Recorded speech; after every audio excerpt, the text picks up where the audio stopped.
Bien. Maintenant, nous allons voir quelque chose de fondamental dans l'animation, c'est les notions de hiérarchie. Il existe deux types de hiérarchie. Celle que nous allons voir maintenant est une hiérarchie simple, une hiérarchie enfant-parent. La manière la plus simple de comprendre, imaginons-nous le Soleil, la Terre et la Lune.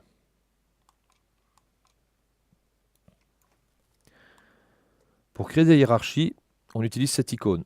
Nous allons toujours d'un enfant vers un parent. Vous pourrez remarquer que l'icône tire une ligne et dès qu'il y a un objet acceptable, le pointeur de souris change. Si je prends maintenant le tout dernier, on peut considérer que c'est l'ancêtre, le parent et l'enfant. L'enfant fait un peu ce qu'il veut, mais il suit le parent. Et le parent suit l'ancêtre. Pour animer, ça devient très intéressant. En effet, nous avons donc maintenant le système solaire,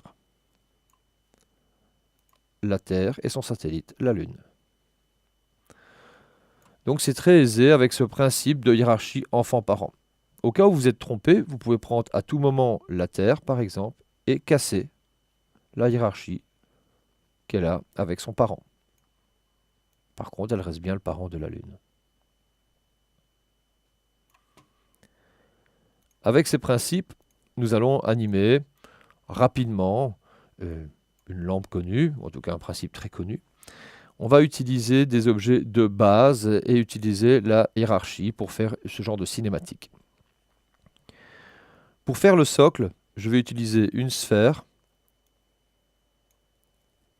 réduite de moitié. Voilà. Le pivot est bien à la base. Le voilà. En effet, la sphère est le seul objet proposant de mettre le pivot à la base. Les autres objets sont par rapport à leur centre de création. Si je prends maintenant le cas d'un cylindre, première face créée, j'élève, le point pivot est à la base. Nous avons déjà vu précédemment que le point pivot était très important. Je fais de cette manière des cylindres en créant vers la base. Pour le cône, c'est pareil. Voici. Je vais maintenant positionner tous ces objets pour construire la lampe de bureau.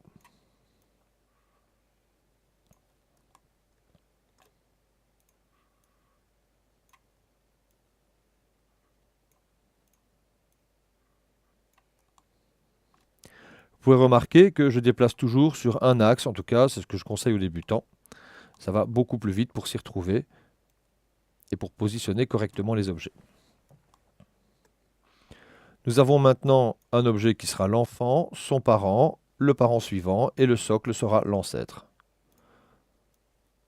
Je crée donc ainsi une hiérarchie et je peux tourner facilement mes objets. Voilà, avec des objets simples, comment on peut créer une hiérarchie. De ce fait, si je prends le parent, il influence son enfant. Le même principe que la Terre à la Lune, en fait.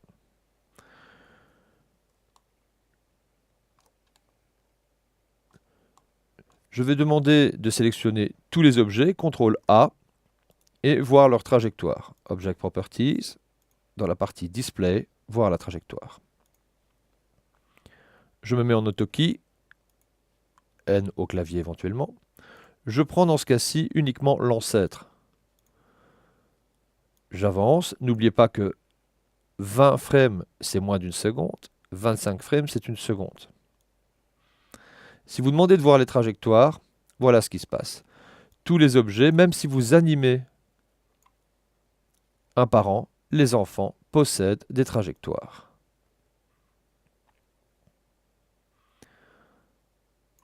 On va comme ça créer un espace de déplacement, une hauteur, et on voit comme ça les trajectoires. Si vous estimez que ce système est un peu polluant, aucun problème, vous sélectionnez l'objet que vous désirez, enlevez la trajectoire. Comme ça, vous n'avez plus cette, entre guillemets, pollution visuelle. Bien. J'ai animé maintenant le parent. Je peux, sans aucun problème, animer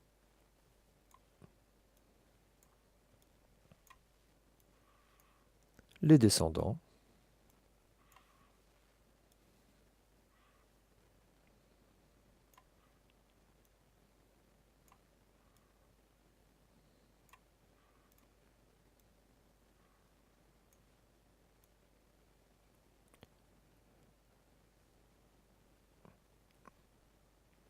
Et voilà. Voilà le principe d'une hiérarchie et d'une énumération relativement simple et rapide.